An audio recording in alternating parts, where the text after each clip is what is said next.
नमस्कार, मैं हूं शिखा शुक्ला और आप देख रहे हैं रियल न्यूज। आइए रुक करते हैं आज की ताजा तरीन बड़ी खबरों की ओर।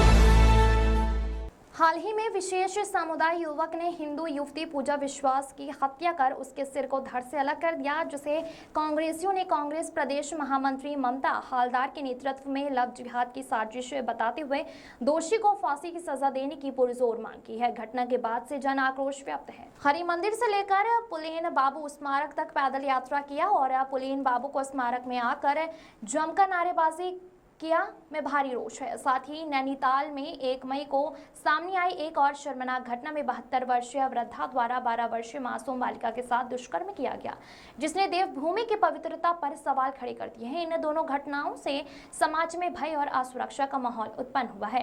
राज्य सरकार और पुलिस प्रशासन से सख्त कार्रवाई की मांग की। प्रदर्शन के दौरान कार्यकर्ताओं ने यह भी मांग की है कि राज्य में किराएदारों पर सख्ती से सत्यापन हो और जिन भवन स्वामियों ने मकान या दुकान किराए पर दिए हैं उनकी सूची के साथ किराएदार की सत्यापित जानकारी दुकान या मकान में चस्पा दिया जाए। आपको बताते चले कि शक्ति फार्म की जनता ने जबरदस्त प्रदर्शन किया है और कहा कि पूजा विश्वास को इंसाफ दिया जाए और कहा कि उत्तर प्रदेश की तर्ज पर उत्तराखंड में भी विकास होना चाहिए। उन्होंने भी यह कहा कि मुख्यमंत्री पुष्कर सिंह धामी यूपी के सीएम योगी आदित्यनाथ की तरह उत्तराखंड में भी विकास करें। पूजा के हत्यारे के घर पर बुलडोजर चलाया जाए और उसकी सारी सेवाएं समाप्त की जाए। पूरा उत्तराखंड पूजा के परिवार के साथ पूजा को इंसाफ मिलना चाहिए। राहुल विश्वास की रिपोर्ट। देखो, एक महिला होने के नाते आज बहुत दुखी हूँ, बहुत ज़्यादा दुखी हूँ उस महिला के साथ जो अन्याय हुआ है।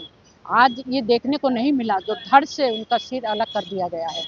और उससे पहले वो कई बार थाने में जाके उन्होंने तहरीफ देने की कोशिश की, लेकिन उनकी तहरीफ नहीं लिया गया।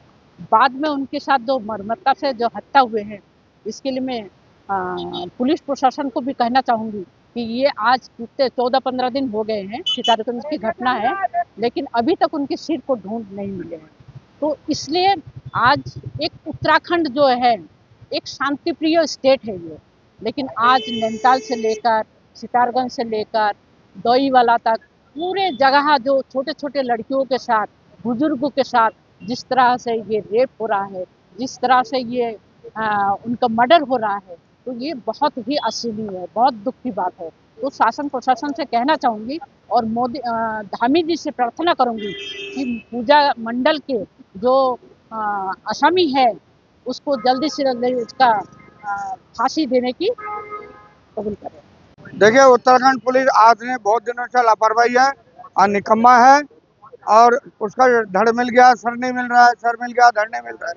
पुलिस अगर चाहे तो 24 घंटा बहुत होता पुलिस के लिए, उससे ज़्यादा नहीं लगता है, लेकिन पुलिस बहुत निकम्मी है सरकार में। और हम तो ये चाहेंगे कि पुलिस सक्रियता से काम करे और सरकार इसको बढ़िया करके संज्ञान ले और ये जो दरिंद्र है इसको फांसी दे।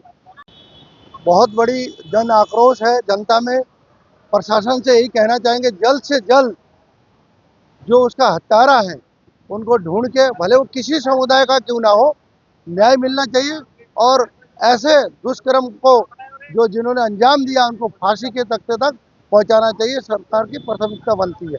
उत्तराखंड की सरकार महिला की सुरक्षा के नाम पर पूरी तरीके से विफल है।